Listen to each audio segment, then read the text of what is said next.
विष्णुपाद परमहंस परिवदिकाचार्य Shri Srimad divine grace of चरणार भक्ति वेदांत स्वामी शिल प्रभुपाद की जय। ओम विष्णुपाद परमहंस परिवदिकाचार्य श्री श्रीमद डिवाइन ग्रेस भक्ति सिद्धांत सरस्वती गोस्वामी महाराज शिल प्रभुपाद की अनंत कोटि वैष्णव वृंद की नामाचार्य श्रील हरिदास ठाकुर की प्रेम से कहो श्री कृष्ण चैतन्य प्रभु नित्यानंद श्री अद्वैत गदाधर शिवासादि गौर भक्त वृंद की श्री राधा कृष्ण राधा कुंड गिरि गोवर्धन की जय। ब्रजों में वृंदावन धाम की जय। मायापुर नवद्वीप धाम की जय। पुरुषोत्तम क्षेत्र जगन्नाथपुरी धाम की जय। गंगा जमुना मैया की जय। तुलसी देवी की जय। भक्ति देवी की जय। समवेत भक्त वृंद की जय। श्री प्रभुपाद की जय। निताई गौर प्रेमानंद। सब कठे भक्तों की जय। हरे कृष्णा। सब कठे भक्तों की जय। हरे कृष्णा। सब कठे भक्तों की जय। श्री श्री गुरुन गोरंगा की जय। नमो विष्णुपदाय कृष्ण पृष्ठाय भूतले श्रीमते भक्ति वेदांत स्वामी नामिने नमस्ते सरस्वती देवी गौरवाणी प्रचारिणी निर्विशेष शून्यवादी पाश्चात्य देशतारिणी गुरवे गौरचंद्राय राधिकाय तदालये कृष्णाय कृष्ण भक्ताय तद्भक्ताय नमो नमः। ओम नमो भगवते वासुदेवाय। ओम नमो भगवते वासुदेवाय। ओम नमो भगवते वासुदेवाय। नारायणं नमस्कृत्यं नरं चैव नरोत्तमं देवीं सरस्वतीं व्यासं ततो जयमुदीरये।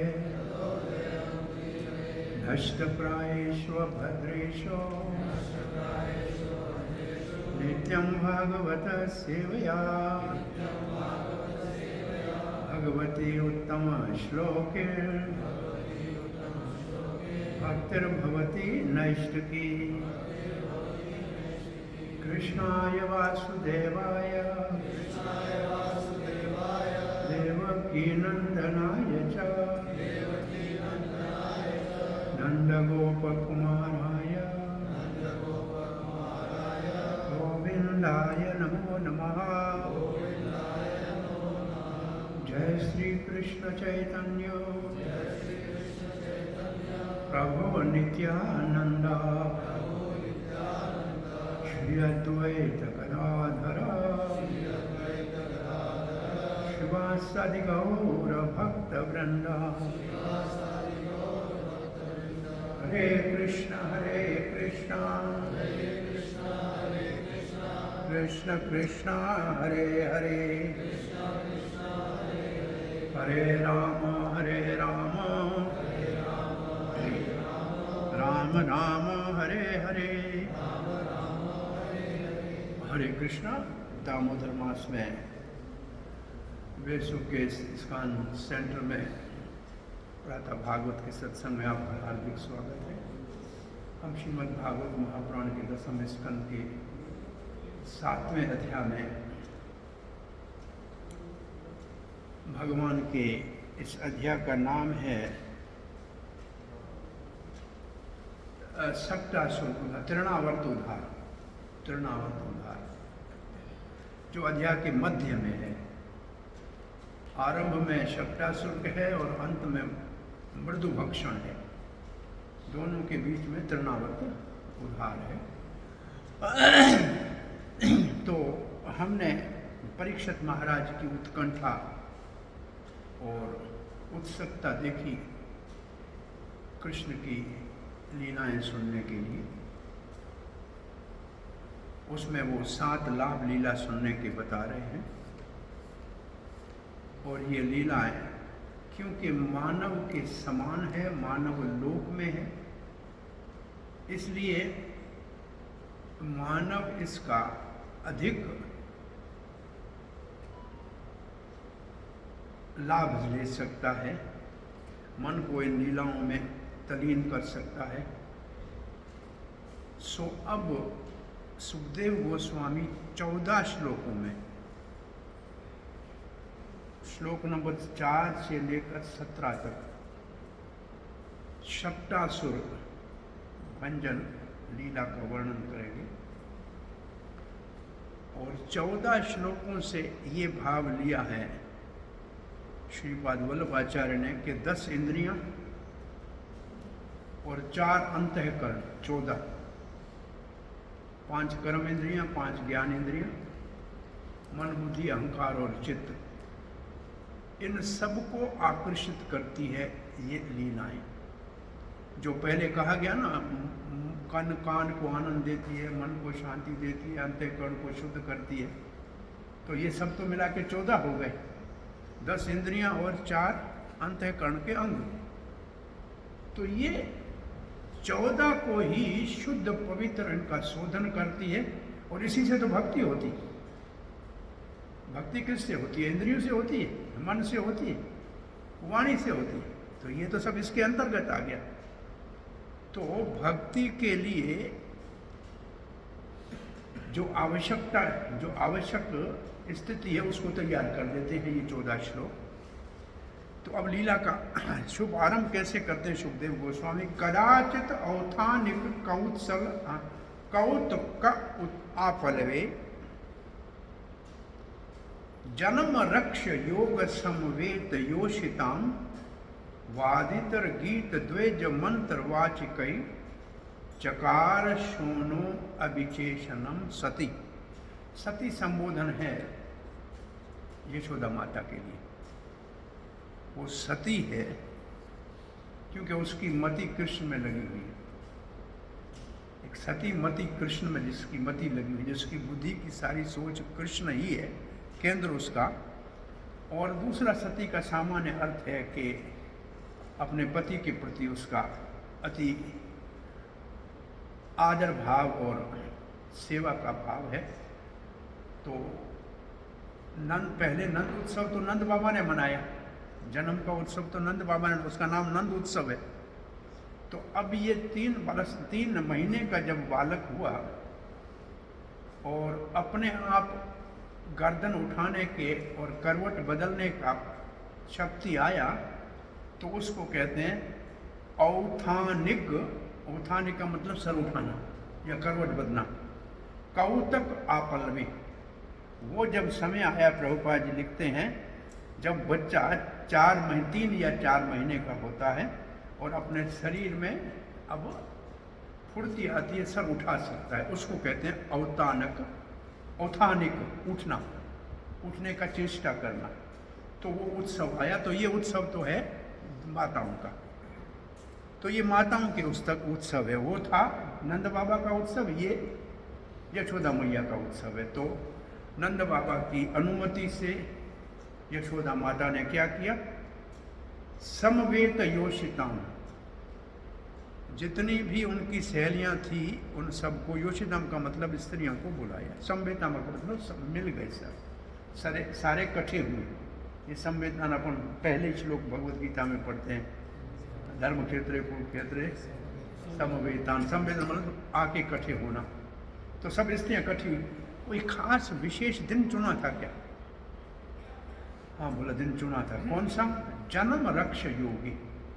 जिस दिन चंद्रमा रोहिणी नक्षत्र में प्रवेश कर रहा था, वो कृष्ण का जन्म नक्षत्र है। रोहिणी नक्षत्र, चंद्रमा रोहिणी नक्षत्र में जा रहा, उस दिन को चुना था। तो दिन चुनने के लिए जब कृष्ण के जन्म नक्षत्र का दिन चुना था। आयु कृष्ण की 3 महीने की है, 3 महीने की। और इसके लिए प्रमाण देते हैं, छक्टासुर का भंजन किया तब 3 मास के कृष्ण थे। और औथानिक जो उत्सव है उसका उद्देश्य क्या है? उसका उद्देश्य है कि बच्चा अब घर से बाहर ले जाने के लिए अनुमति है उसको। बच्चा जन्म के बाद घर से बाहर नहीं ले जाया जाता, तो उससे पहले क्या करते हैं? अभिचेषणम, स्नान कराया। बच्चे को स्नान कराते हैं, लेकिन ये स्नान विधिवत कराते हैं। तो स्नान के समय वादितर गीत, एक तो कुछ भगवान के गुणगान गाने वाले, भजन कीर्तन वाले बुलाए गए, संकीर्तन हुआ, और द्विज मंत्र वाचिक और ब्राह्मण बच्चे के स्वस्ति आदि वाचन का कार्य कर रहे थे। तो ये उत्सव है। इस उत्सव का आयोजन यशोदा ने किया। ये इस श्लोक का भाव है। अब इसके आगे वाले श्लोक में लिखा है, प्रभुपाद जी का तात्पर्य इसका आधुनिक जो मानसिकता है ग्रस्तों की, उसके ऊपर बहुत बड़ा आघात है। प्रभुपाद जी लिखते हैं, इस संसार में जनसंख्या बच्चों की बढ़ जाएगी और वो माता पिता के लिए भार हो जाएंगे। ये मिथ है, ये झूठ है। वैदिक सभ्यता में इसके लिए कोई जगह नहीं। बात समझ में आई? और दूसरी लाइन में प्रभुपाद लिखते हैं, ये जो सनातन वैदिक संस्कृति में आध्यात्मिक चेतना में बच्चे का जन्म कभी भी भार नहीं माना जाता। ये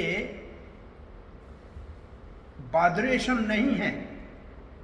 जितना बच्चा बढ़ता है उतने माता पिता आनंदित होते हैं।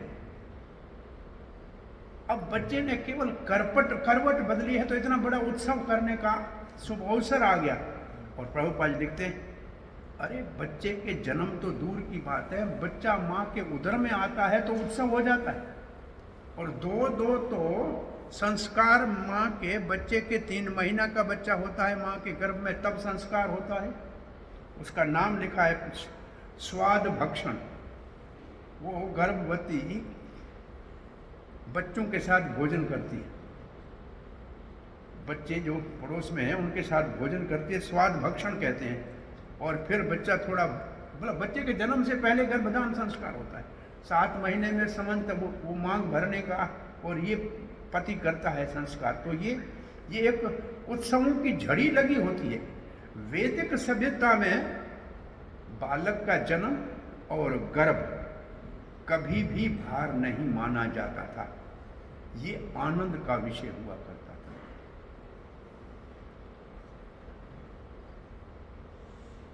अब प्रभुपाद जी कहते हैं, उसके विपरीत आधुनिक सभ्यता में बच्चे को भ्रूण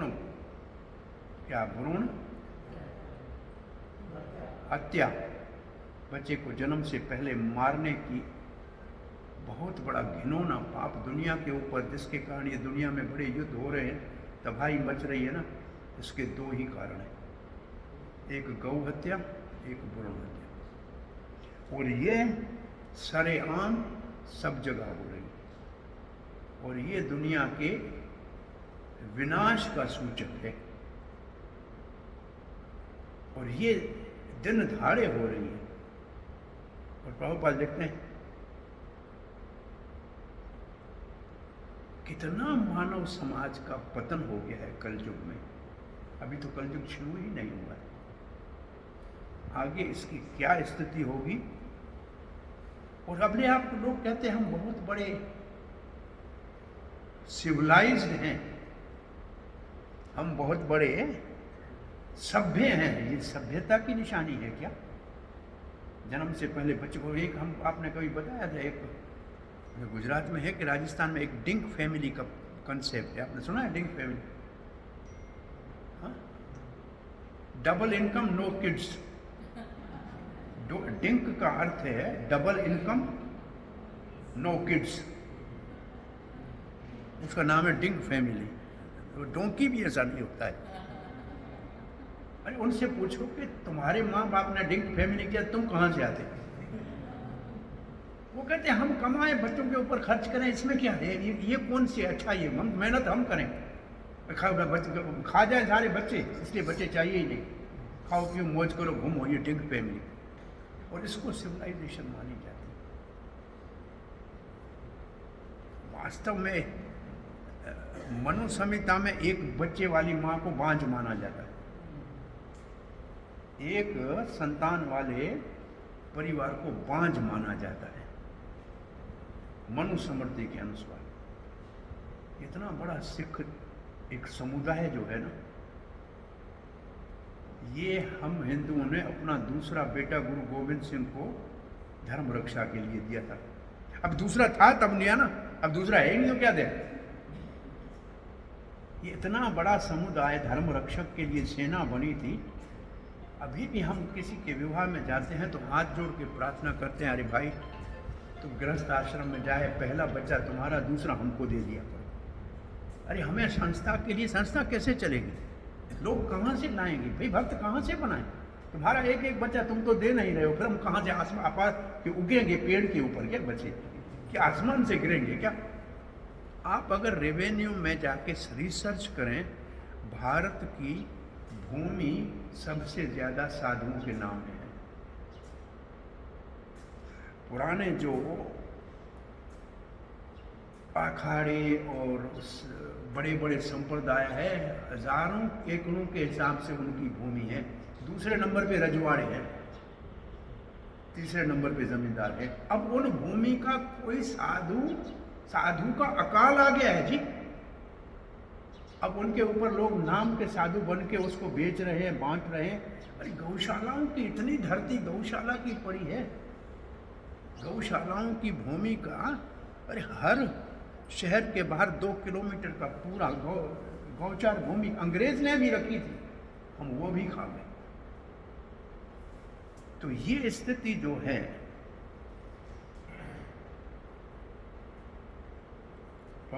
at present moment there is actually no human civilization but only assembly of 2-legged animals। Prabhupada को, अब ये प्रभुपाद ने जब तात्पर्य लिखा है, ये तो ये 10वां स्कंद है, इसका मतलब 77 का है, 77-6 का। उस वक्त ये हालत थी, अब कितनी हालत खराब हुई होगी, 50 साल से ऊपर हो गए हैं। और हम भी वास्तव में देखें तो इस बहाव में हम भी बह गए, हम भी इस बहाव में बह गए।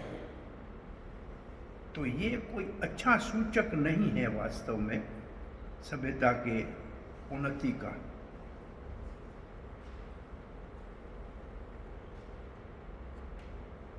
और अब हम 5वां श्लोक पढ़ेंगे।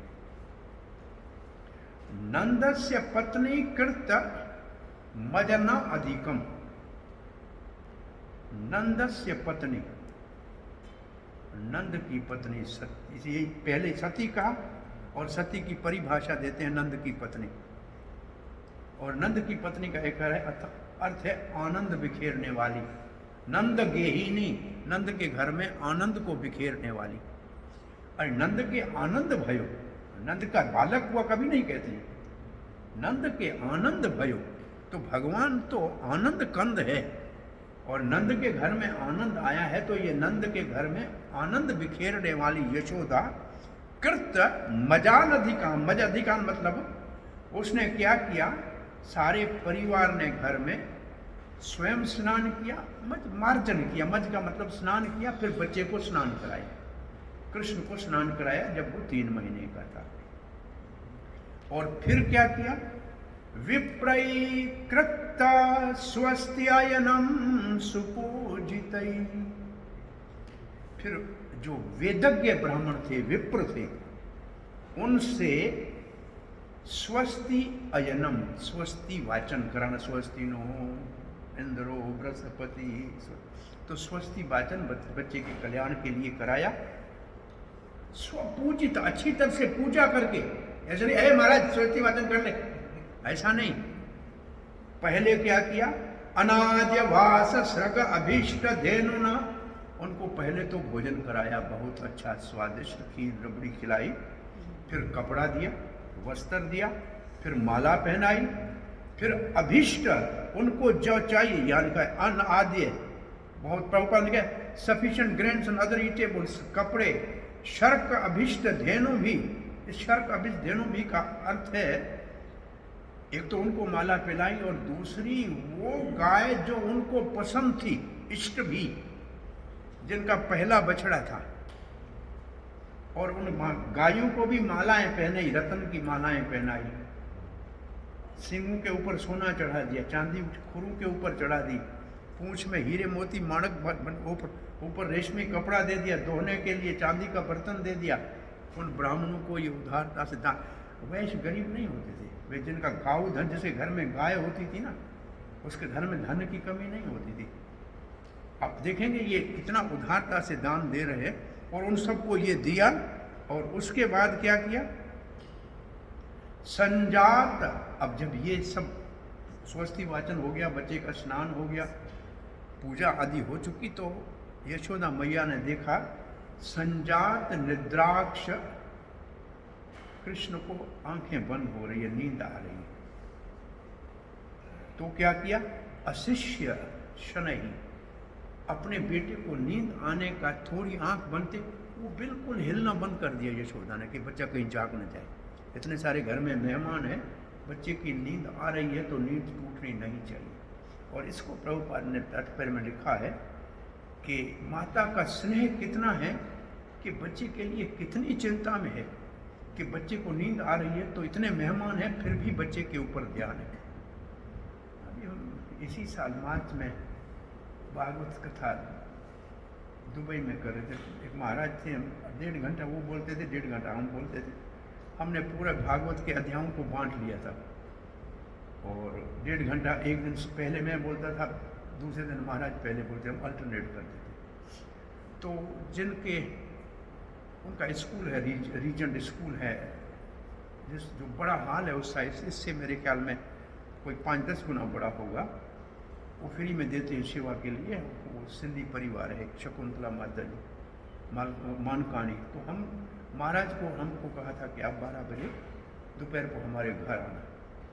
तो हम जब ब्रेकफास्ट कर रहे थे तो हमको फ़ोन आया कि अभी उनके घर नहीं जाना है, वो प्रोग्राम कैंसिल हो गया।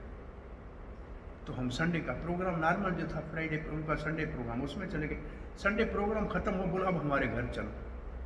मैं बोला अभी तो हमने किसी और जगह, बोला नहीं आपको अभी चलना पड़ेगा।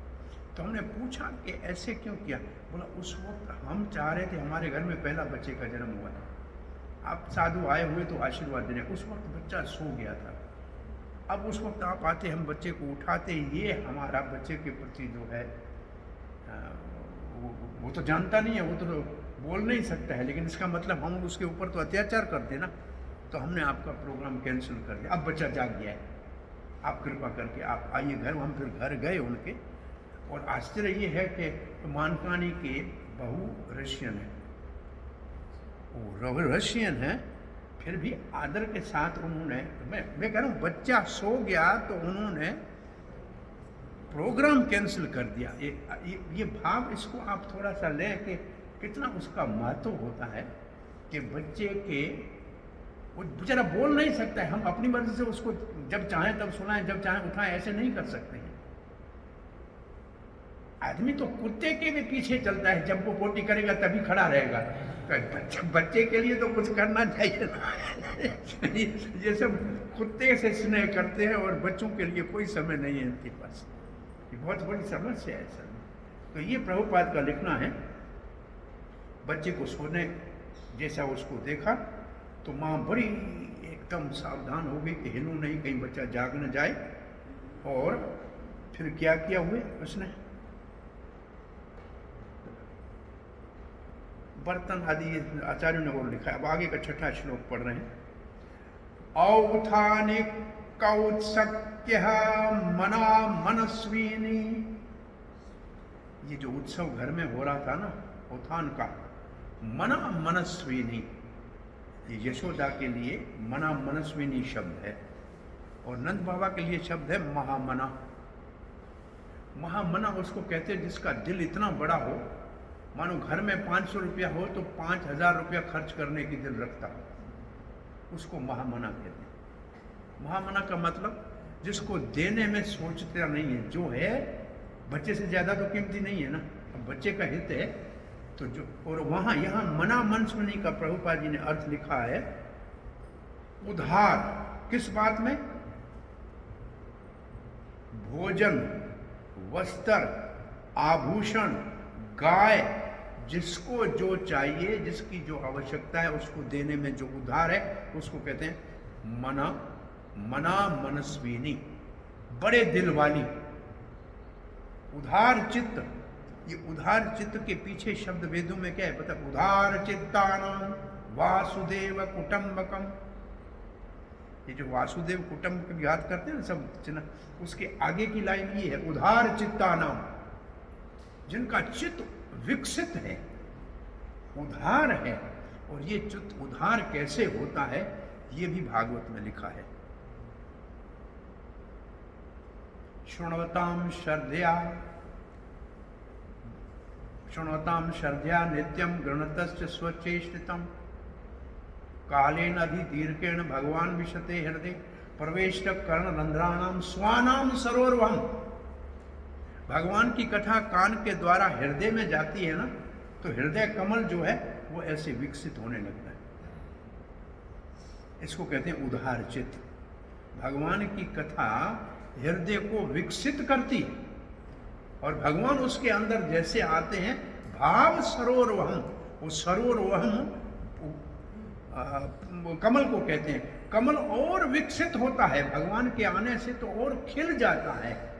और जैसा जैसा भाव भगवान के प्रति होता है, वात्सल्य का है तो भगवान छोटा बालक बन के बैठ जाते हैं हृदय में, सखा का है तो मंद मंद मुस्कुराते रहते हैं, और स्वामी का है तो स्नेह रखते हैं, और माधुर्य का भाव है तो कटाक्ष से देखते रहते हैं। उसी भाव में आपके हृदय को विकसित कर देते हैं। तो ये उधार चित्त शास्त्र से होता है। कभी जयपिता का स्वामी महाराज से किसने पूछा कि आप लोग केवल कथा कीर्तन करते हो, कोई दान पुण्य, ये अस्पताल बनाना, स्कूल बनाना कुछ नहीं करते हैं? तो उन्होंने कहा जिनको हम प्रचार करते हैं उन्हीं का दिल बड़ा होता है, वही जाके ये सेवा करते हैं। हम वो सेवा करेंगे तो ये कौन करेगा? उधार चित्त लोगों को कौन बनाएगा? इसका मतलब हम लोगों को उधार चित्त कथा से बनाते हैं, तब वो ये सेवा करते हैं, नहीं तो कहां से करेंगे भाई? प्रेरणा कौन देता है दान देने की? कौन देता है प्रेरणा उधार चित्त होने की? कौन ये शिक्षा देता है किसी के साथ कुछ नहीं जाएगा, इसलिए जो कर जाओगे वो अमर हो जाएगा, नहीं तो पीछे रह जाएगा, कौन खाएगा कोई पता थोड़ी। इसलिए ये उधार चित्त बनना, ये यशोदा मना मनस्विनी समागताम पूज्यति ब्रजोपसाम, जो ब्रज की नारियां आई थी, ब्रजोपसाम मतलब ब्रजवासी जो आई थी स्त्रियां, उनको समागत जो घर में आई थी उनकी आदर के साथ पूजा की, उनको वस्त्र आभूषण ये दिया। हम लेते हैं, बच्चे का जन्म दिन है तो लाइए लाइए माल लाइए, और यहाँ दीजिए दीजिए दीजिए, ये है सभ्यता का दूसरा उल्टा प्रचलन। ये सबको दे रही है।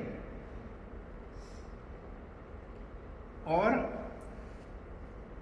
ब्रजोपसाम नैवा श्रणोत वही, अब ये हो रहा था घर में उत्सव, पूजा हो रही थी, किसी को वस्त्र दिया, आभूषण गाय दिया जा रही थी, कृष्ण का सुमरण हो रहा था। और क्या हो गया?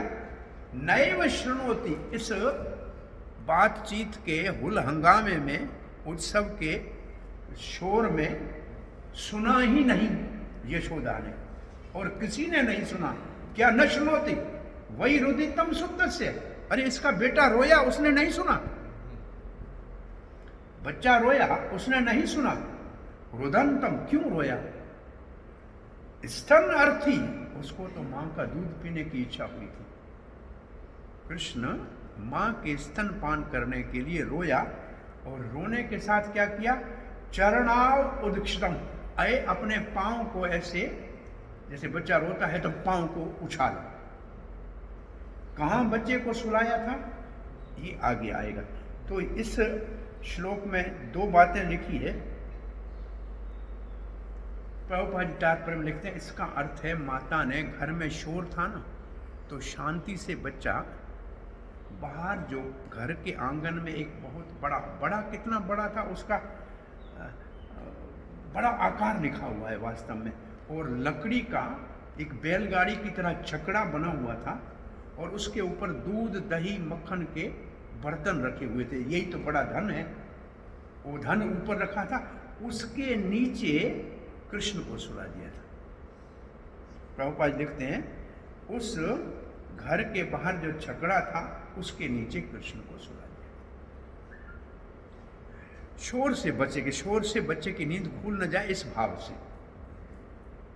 और कृष्ण ने क्या सोचा, उत्सव मेरे नाम का, करवट मैंने बदली, माल अंदर ये खा रहे हैं और मुझे घर से बाहर डाल दिया, और मैं रसराज कृष्ण, मेरे ऊपर गौ रस रख दिया, रसराज मैं के ये रस मेरे ऊपर रख दिया, तो अब मैं दिखाता हूं कि मैं क्या कर सकता हूं। और ये तो बहाना है कि भगवान को भूख लगी, सारी दुनिया का भाव जो भरण पोषण कर रहा है उसको भूख क्या लगेगी, तो भूख का तो बहाना था। लेकिन बच्चे की लीला है तो भूख ही थे, पाँव उछाल।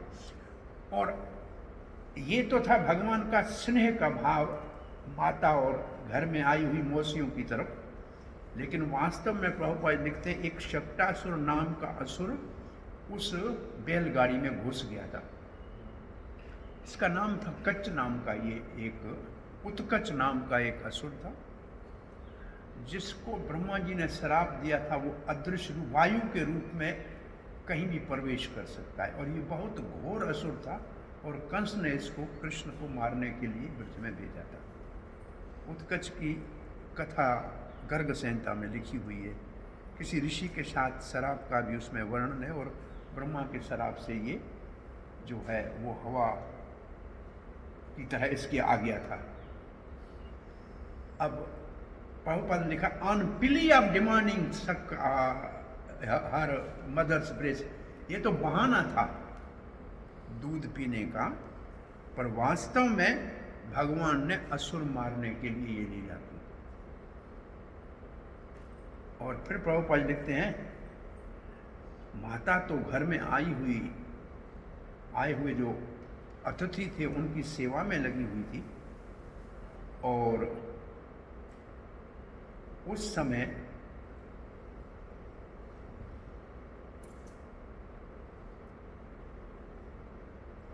उनका ध्यान अपनी ओर आकर्षित करने के लिए भगवान ने शक्टासुर को मारा। तो भगवान की एक लीला में बहुत से उद्देश्य होते हैं। एक तो उन सब इसको श्रीपाद वल्लभाचार्य कहते हैं निरोध लीला। निरोध लीला का मतलब उनको वो सारा उत्सव भूल गया, वो सिर्फ फिर कृष्ण ही उनके केंद्र हो गया, बस उधर ही सब आ गई। तो उनको अपनी ओर आकर्षित करने के लिए उन्होंने शक्टासुर का वध किया। प्रभुपाद लिखते सच pastime of Krishna wanted to draw the attention of his mother, but while doing so he created a great havoc not understandable by ordinary person। चाह रहा था कि माँ का आकर्षण करूं, पर उसने उधम इतना मचाया कि सारे घर के अंदर तहस नहस हो गया। झगड़ा कैसे गिरा वो आगे लिखा है, अब उसका वर्णन आगे लिखा है। ये है भगवान की अद्भुत आनंदमयी लीलाएं। जो भाग्यशाली हैं, प्रभुपाद लिखते हैं, जो भाग्यशाली हैं ये आनंदमयी लीलाओं का रसास्वादन कर सकते हैं। कम बुद्धि वाले जो हैं कहते हैं अरे ये तो मनगढ़ंत कथाएं हैं, छोटा बच्चा इतनी बड़ी गाड़ी को पांव से कैसे हिला सकता है, वो इसके ऊपर विश्वास नहीं करते हैं कम बुद्धि वाले। प्रभुपाद लिखते हैं डल ब्रेन कैन नॉट अंडरस्टैंड। ये जो बफेलो ब्रेन वाले हैं जो भैंस का दूध खाते हैं वो ये इसको समझ नहीं पाएंगे। गोपाल को समझने के लिए गाय का दूध चाहिए, भैंस के दूध वाले के लिए सब अक्षर काले। उसको कुछ समझ में नहीं आएगा। अकल भरी के भैंस भरी है, बहुत पहले कविता थी मेरे पास, पढ़ता था, अब तो मुझे याद नहीं। बोला भैंस बड़ी है अकल से, तेरी अकल भैंस जाए, तेरी अकल घास चरने चली गई है।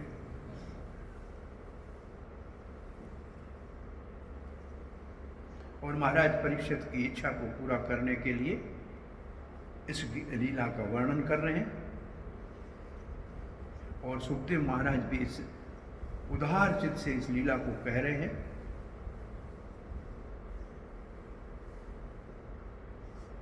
और हमको भी उन्हीं के चरण चिन्हों में चलकर इन लीलाओं का रसास्वादन करना चाहिए। अब आगे के श्लोक में श्री जीव गोस्वामी ने भी कुछ ऐसा ही लिखा है।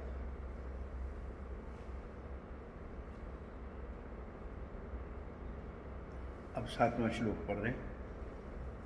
अद्धश्यानस्य शिशोऽनो अल्पक प्रावाल मृदुअंगरी हतं व्यवरतत।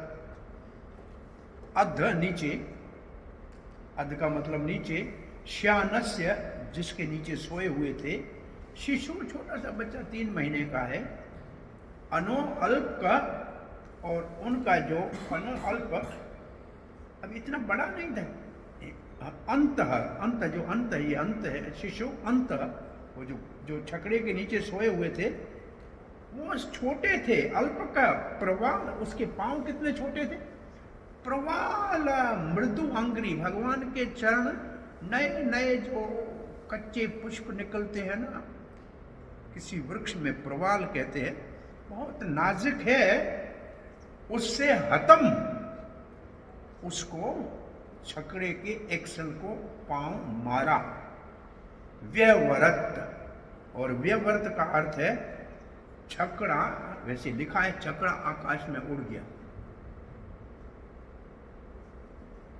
किक किसी वजह से मारे ना, भगवान ने पहला पूतना को होंठों से मारा, शक्टासुर को पांव से मारा और तृणावर्त को हाथ से मारा। तो भगवान ने पहले छोटा था, बड़ा आश्चर्य दिखाया कि होंठों से किसी पूतना को मार सकता हूं। ये तो 6 दिन का था, 3 महीने का हुआ तो हाथों से मारा, और 1 वर्ष का पांव से मारा, 1 वर्ष हाथों से मारना शुरू कर दिया। तो एक से एक अद्भुत लीला है। तो अब इसको पांव मारा, उसको व्यवस्थ नाना रस कूप भाजनम, जो ऊपर दूध दही के बर्तन भरे हुए थे और धड़ाम से नीचे गिरे, छकड़ा आकाश में उड़ा और बर्तन सब दूर गिरे जाके। व्यत्सत है चकारक्ष विभिन्न कुबरम, और जो चक्र थे, चक्र अक्ष, चक्र का मतलब पहिए, जो छकड़े के पहिए थे, अक्ष का मतलब उसके अंदर जो एक्सल था, लगता है ये एक्सल जो शब्द अंग्रेजी का है अक्ष से आया है, जो उसके अंदर एक्सल होता है ना, वो एक्सल को पांव मारा, बर्तन सारे नीचे पकड़े, और उसके कारण जिस खंभे के ऊपर वो पूरा खड़ा था ना, खंभा ही ध्वंस हो गया। कुबरम को कहते हैं खंभे को, वो नीचे ध्वंस हो गया। प्रभुपाद जी लिखते हैं जिस छकड़े के नीचे भगवान सोए हुए थे बाहर आंगन में, उस भगवान के तो छोटे कोमल चरण थे, उनसे जैसे ही उन्होंने छकड़े को स्पर्श किया अपने पांव का, यहाँ प्रभुपाद ने बहुवचन लिखा है, तो एकदम वो धड़ाम से नीचे गिरा, उसके पहिए इधर उधर हो गए, एक्सल टूट गया, हब सब बिखर गया, और जितने बर्तन थे वो चारों ओर नीचे गिर गए।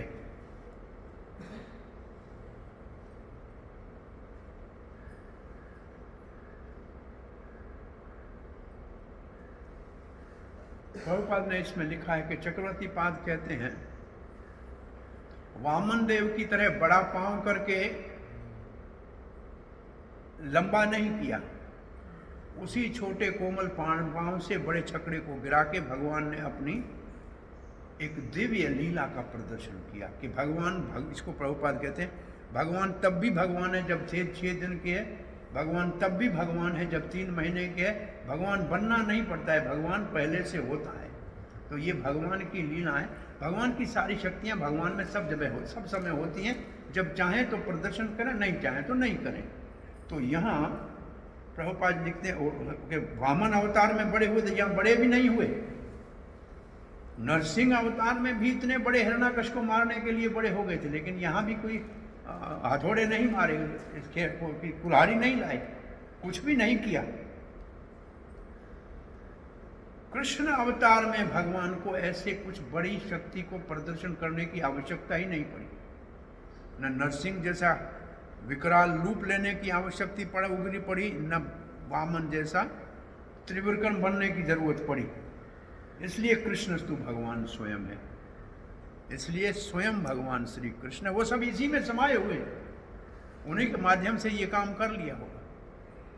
कहा होगा त्रिविक्रम को मार ले लात तुम्हारी, ये चढ़ा जाए आकाश में तीसरे लोक में। त्रिविक्रम तो उसी के अंदर समाया हुआ है ना, भगवान में तो सारे अवतार समाये हुए। तो भगवान ने ये अपना अद्भुत जो है बल का प्रदर्शन किया। ये भगवान के 6 गुणों में एक गुण कौन है? अनंत बल है ना, बल बल भी है ना, यशस्य वीर्यस्य समग्रस्य।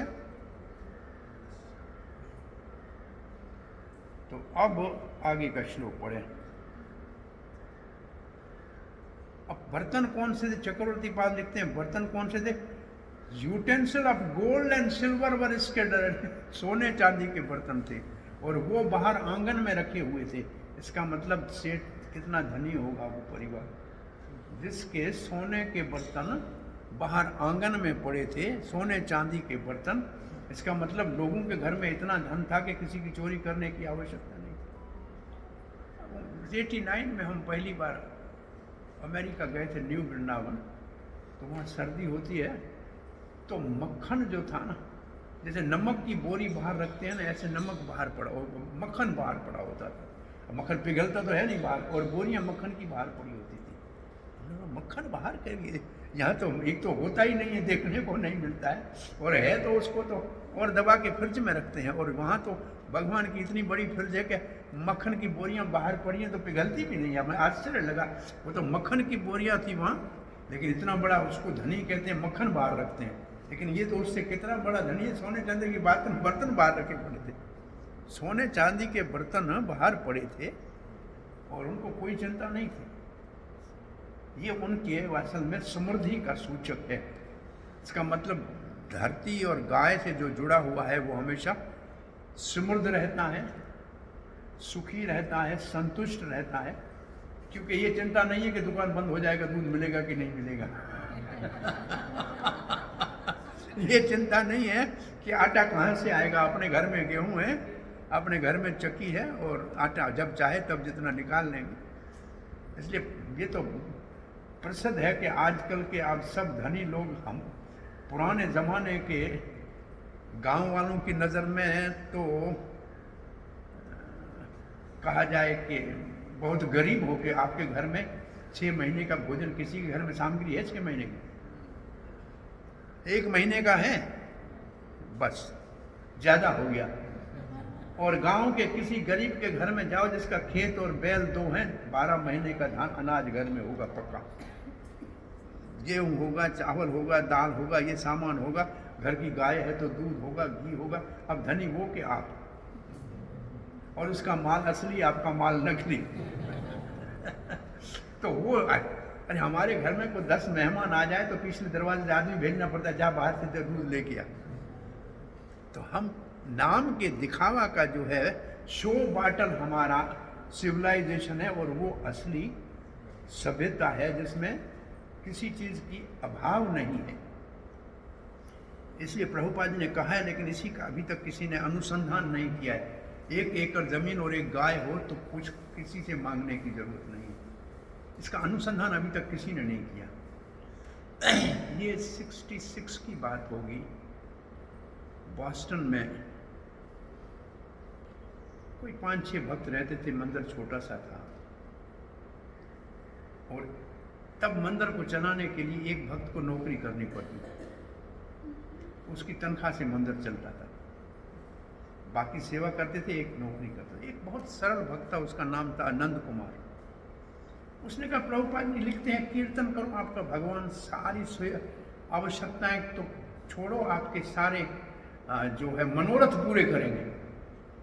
एक प्रभुपाद ने लिखा, एक purport, Krishna will fulfil the comfort of his devotees.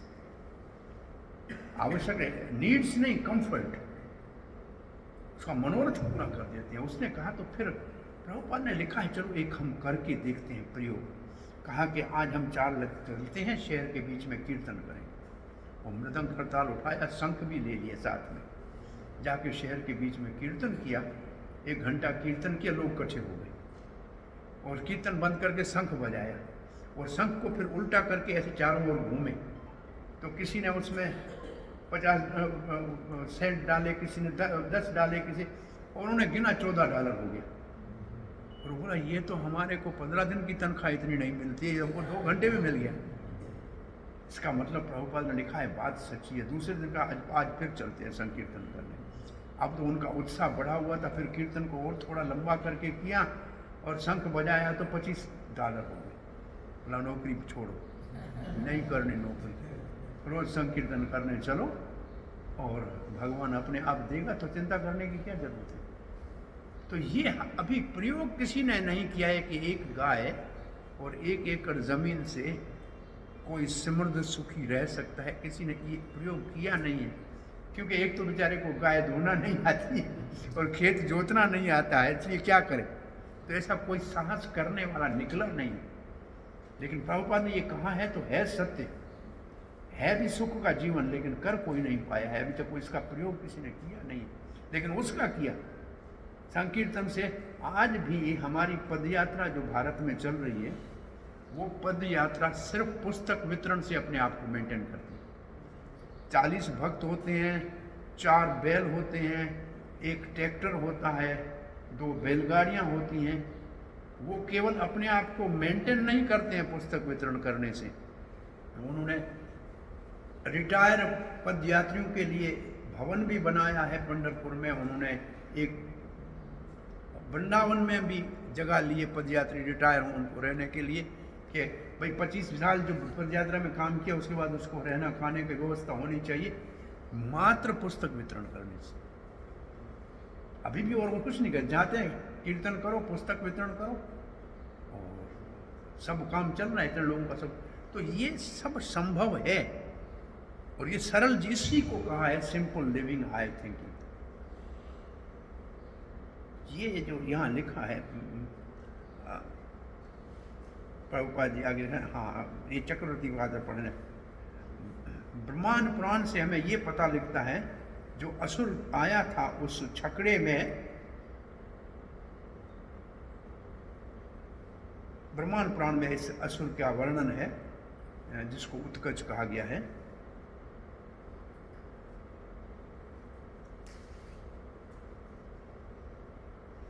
हाँ,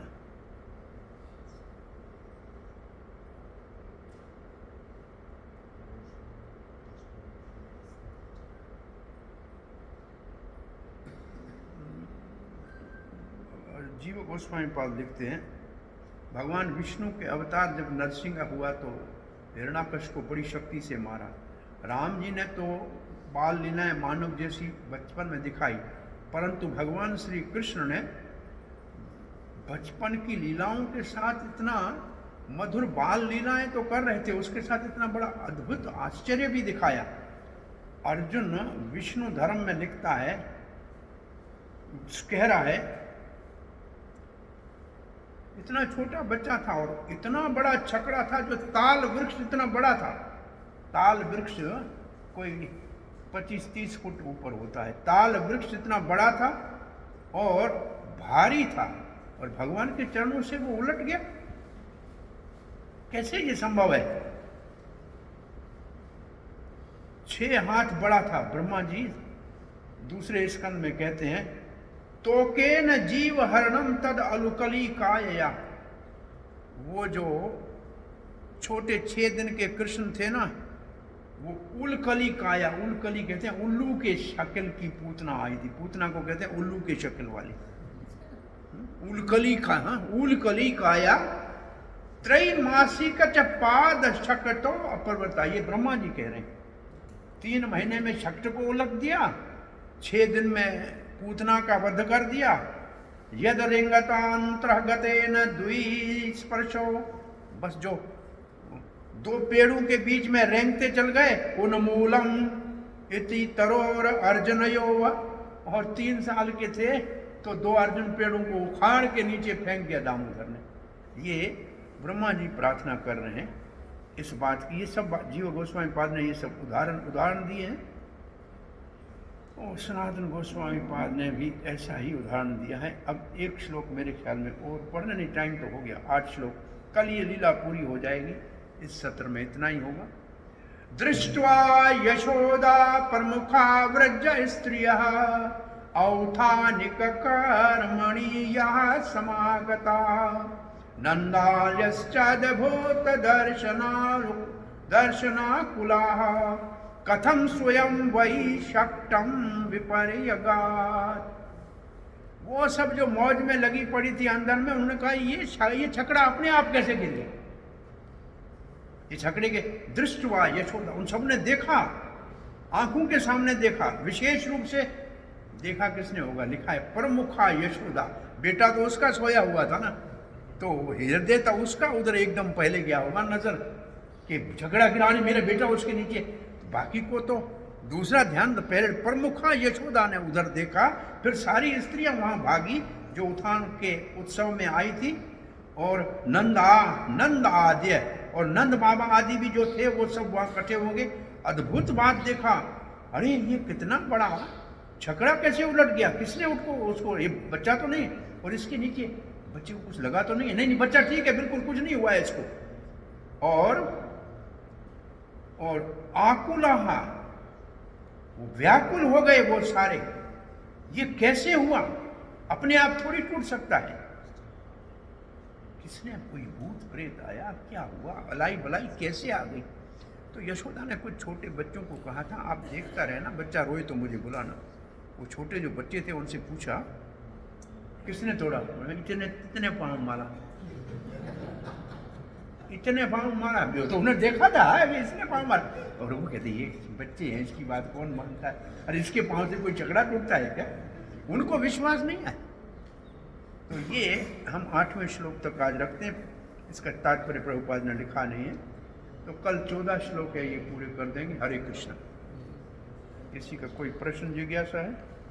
नहीं, प्रश्न जिज्ञासा नहीं, भागना है किसी को तो जल्दी जाओ। हाँ जी बोलिए।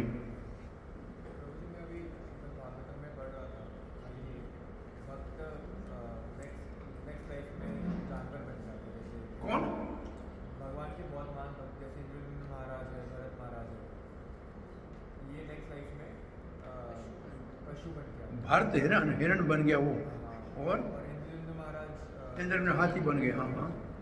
वैसे ही श्रील प्रभुपाद का एक पास्ट हमारा था जिसमें एक बिल्ली श्रील प्रभुपाद के आसपास में घूम रही थी, तो भक्तों ने पूछा कि ये कौन है, और प्रभुपाद उनके साथ में कुछ एक्सचेंज कर रहे थे, और फिर कुछ दिन बाद पता चला कि वो बिल्ली चली गई। फिर श्रील प्रभुपाद ने बोला कि ये एक भक्त डिसाइपल था लास्ट वर्ड, और ये गुजरात में ऐसे बिल्ली बन गई। क्या सर्कमस्टेंसेस के अंदर कोई इतने महान, जैसे हम लोग गजेंद्र के बारे में पढ़ते हैं, तो कितनी बार ऐसा डाउट आता है कि इतने एडवांस स्टेज पे जाके भी प्रभुपाद के डिसाइपल के लास्ट में। इससे हमको ये प्रेरणा मिलनी चाहिए कि किसी कारण से हम नीच जोनी में भी जाएं तो भक्ति नष्ट नहीं होती। एक तो न इंद्रजिम्न की भक्ति नष्ट हुई, न भरत की भक्ति नष्ट हुई, एक तो भक्ति नष्ट नहीं होती, और दूसरे जन्म में भगवान उसको वापस अपने पास बुला लेते हैं। इसलिए वृंदावन में ऐसे जैसे कहते हैं ना, कोई वृंदावन में प्राण त्यागेगा तो कभी उसकी अधोगति नहीं होगी, तो वो यमराज के पास नहीं जाएगा, लेकिन वृंदावन में गाय बन सकता है, पेड़ बन सकता है, कीट पतंग बन सकता है, लेकिन एक जोनी में वो तकलीफ काट के अपने दोष का निवारण करके जाएगा वापस भगवान के पास। तो इसको सिद्धांत में ये कहते हैं कि भगवान के भक्त से जब कोई अपराध या त्रुटि होती है तो उसका दंड यमराज को नहीं देने के लिए अधिकार है, भगवान ही उनका शोधन करते हैं, उनको उस जोनी से बाहर निकाल के फिर अपना आप रिक्लेम करते हैं। जैसे उन्होंने हिरण्याकश के लिए जय विजय को कहा था, ये जाएंगे असुर जोनी में, परंतु इनको मैं लेने जाऊंगा। तो ऐसे इसका सीधा सामान्य उदाहरण ये है कि घर में बच्चा चोरी करेगा तो बाप उसको पुलिस के हवाले नहीं करता है, स्वयं ही थप्पड़ मारता है। तो ऐसे भक्त जिनके द्वारा किसी कारण से, और इसमें दूसरा सिद्धांत ये कि भाव भक्ति में भी वैष्णव अपराध होने की संभावना होती है। भरत भाव भक्ति से नीचे आए हैं, उसका भाव भक्ति में उदाहरण है नौ लक्षण जो है भक्ति रसामृत सिंधु में, भाव भक्ति में उसमें भरत उदाहरण है एक का, वैराग का, विरक्ति का उदाहरण है। वहाँ से भी वैष्णव अपराध या आसक्ति हो सकती है। तो सावधानी के लिए बताया गया है और उसके साथ आश्वासन भी दिया गया है कि भगवान त्यागते नहीं है, फिर भी चाहे किसी भी जोनी में जाए भगवान त्यागते नहीं। वृद्धाश्रम की जोनी में ये सब गए हैं तो भी भगवान उनको मिलेंगे, लेकिन ये हो सकता है कि एक जोनी में सब तर जाए, ऐसा संभव नहीं।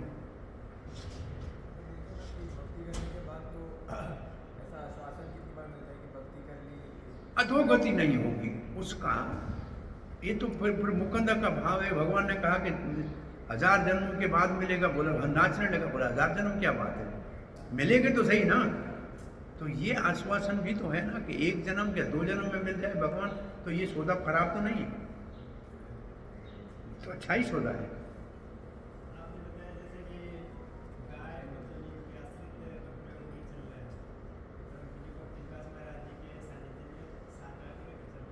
कौन?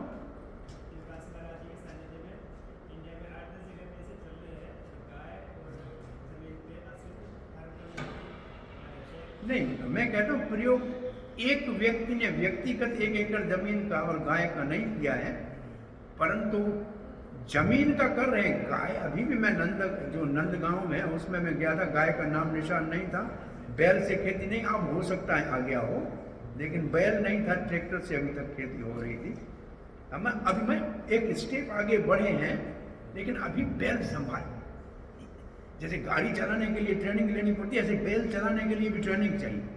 और बैल का कौन सा बैल हल में जुट सकता है, कौन सा गाड़ी खींच सकता है, कौन सा बच्चे पैदा कर सकते हैं, उनका भी अपना एक श्रेणी अलग है, उसका विज्ञान है। वो हम तो सब बैल एक जैसे, हम बैल हैं इसलिए सबको अपने जैसा समझते हैं कि सब एक जैसे होंगे, ऐसे नहीं है। ये भी बहुत बड़ी साइंस है असल में। साइंस को समझदार लोग नहीं, हमें मालूम है कि कुछ ज़माने में हमने देखे थे कि एक ही व्यक्ति गांव में था जिस बैल को मानो कि भार उठाने के लिए तैयार करना था, अब उसको जो है वो उसकी टेस्टिकल को ऊपर चढ़ा दिए जाते थे, उसे एक को करने आता था ऐसे, फिर वो बलशाली हो जाता था, फिर वो ब्रह्मचारी हो जाता था और बड़ा शक्तिशाली होता था। वो बेल बनाने वाला एक ही व्यक्ति गांव में था, सब उसके पास जाते थे। तो ये कला आती है, सबको नहीं आती। कुछ बैल ऐसे हैं वो गांव में घूमते रहते, घर घर में उसको रोटी देते रहे, वो तो साधु बैल होते हैं, वह भिक्षा खाते हैं, वो न हल जोत सकते हैं, न गाड़ी को हिला सकते हैं, वो ज़्यादा से ज़्यादा आपको सींग मार सकते हैं। तो ये बैलों का भी बहुत बड़ा विभाजन है, इसको समझना इतना आसान नहीं। गायों की भी श्रेणियाँ हैं, बैलों की भी श्रेणियाँ हैं। तो ये विज्ञान जानने के लिए बहुत बड़े अध्ययन की जरूरत है। नहीं, मैं भक्ति राघव महाराज है, भक्ति विकास महाराज है, 2-4 जो है इसका प्रयास कर रहे हैं। अभी हम कहते हैं सफलता होगी उसको जिसने बचपन से इस लाइन में बच्चों को सिखाया। गुरुकुल का कैरिकुलम होना चाहिए कि 4 घंटे रोज जमीन के ऊपर और गाय को देखना है, वो इसके कैरिकुलम में होना चाहिए, तो वो बच्चे आगे चल के इस काम को संभाल सकते हैं। अब हम जाके संभालें, हमारे बस की बात नहीं। हमारा ये जो निर्णय है कि वही सफल हुआ जो बचपन से इसमें काम में लगेगा। बच्चे लाएं कहाँ से? समस्या फिर वही है, आप दे नहीं रहे हैं। हरे कृष्ण। श्रील प्रभुपाद की जय। ग्रंथ